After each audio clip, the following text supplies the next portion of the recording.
Un tremblement de terre de magnitude 7,4 a secoué la côte nord-est du Japon, semant la panique parmi les habitants de la région de Tohoku. L'agence météorologique japonaise a annoncé que l'épicentre du séisme était en mer, à une profondeur de 10 km.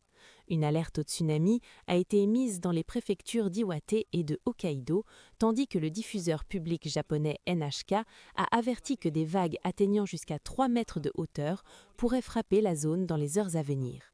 Par mesure de précaution, la ligne de train à grande vitesse entre Tokyo et Shin-Aomori a été interrompue. Le séisme a atteint le niveau 5 sur l'échelle japonaise d'intensité sismique, une valeur élevée qui complique la circulation. Les fortes secousses ont provoqué dans certaines zones l'effondrement de murs qui n'étaient pas renforcés avec du béton. La première ministre Sanae Takaichi a annoncé la création d'une task force d'urgence et a exhorté les citoyens des zones touchées à évacuer en toute sécurité.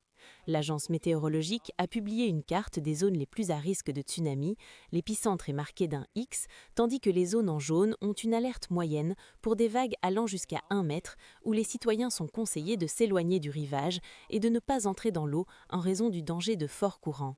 Les zones mises en évidence en rouge présentent un risque de vagues allant jusqu'à 3 mètres, où la JMA recommande une évacuation immédiate du rivage et une protection aux étages supérieurs des bâtiments.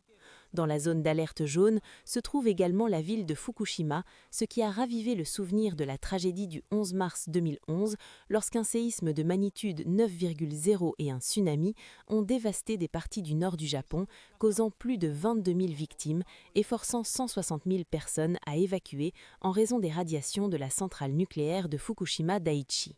26 000 d'entre elles ne sont toujours pas revenues car les préoccupations concernant les radiations dans certaines parties de la région persistent.